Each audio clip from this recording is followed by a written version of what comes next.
can tell if you whipped your egg whites wrong just by looking at your sponge cake crumb. That's the inside of your sponge cake. And usually this is because most people don't know how to look at the peak stages when you're whipping your egg whites. Let me show you how to nail every peak stage, especially when you're whipping your egg whites, so that you stop over mixing or under mixing. Do you see this? It looks like broken styrofoam. So for most cakes, you actually don't want to get here because this might mess up with the texture at the end and get your cake to be very dry. In this video, I'll be showing you the 4 peak stages when you're whipping egg whites and exactly what to check for so that you don't undermix or overmix your egg whites. And this is especially important if you're making sponge cakes or you're making a meringue. Remember, perfect egg whites are actually the backbone of either a meringue-based dessert or a perfect sponge cake, whether it's an angel food cake, a biscuit, a genoise, or even a chiffon cake. When you're mixing a sponge cake and you're whipping your egg whites, if you don't get to the right peak stage, whether you undermix or you overmix, you might actually end up with a bad texture when it comes to your sponge cake, or it might actually fail or deflate, and you don't want to do that. So by perfecting the peak stages, so that if I tell you soft peak, if I tell you the stiff peak, you know exactly how to get to that stage.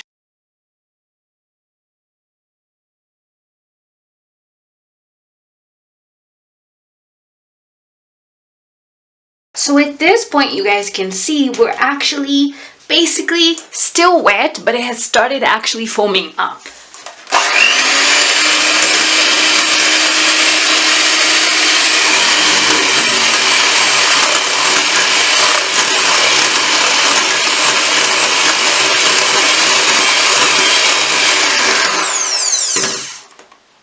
So these are foamed up, but they're still very, very wet. So I'm going to continue to whip so I can at least get to the wet peaks.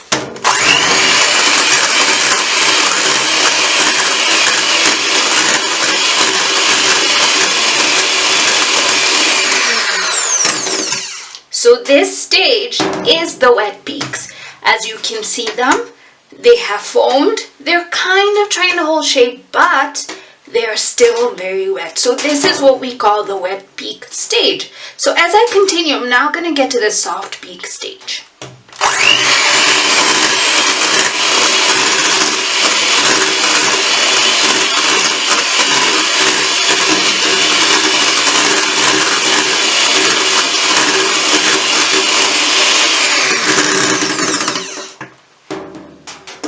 Not quite there yet. I just need to whip this just a bit more. So I can already tell I'm at my soft peak stage. So as you can see, do you see this peak? It's not holding shape, it's a little wet, but it's not as wet as in the beginning, right? But this is not quite where we need to go. So we have the wet, soft, medium, and then the stiff. So this is right before we get to the medium stage. So some meringues do ask for a soft peak, but a lot of them want you to get to at least the medium stage, which I'm about to get to.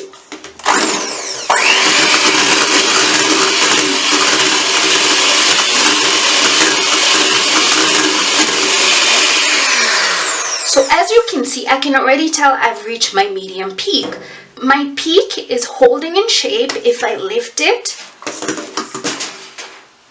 it's holding its shape. If I keep mixing it too much, you see it still kind of falls because it's medium, but it's holding shape. Another way of checking your medium peak is actually overturning your bowl to see if the mixture actually pours out. So I'm going to do that right now. So I check here, and then I overturn my bowl really quickly. And as you can see, it doesn't pour, right? I'm going to do it one more time.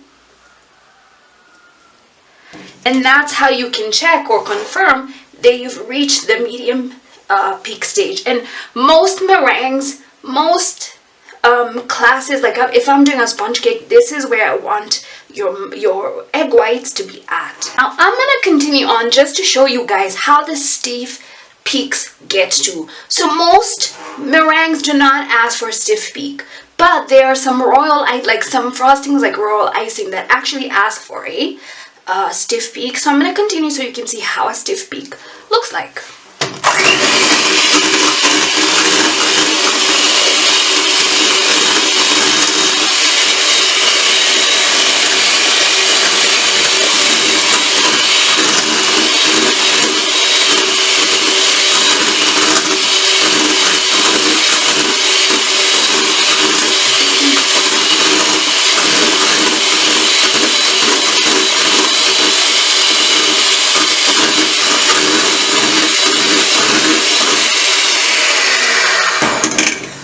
So at this stage, I can actually tell that my egg whites are at the stiff peak.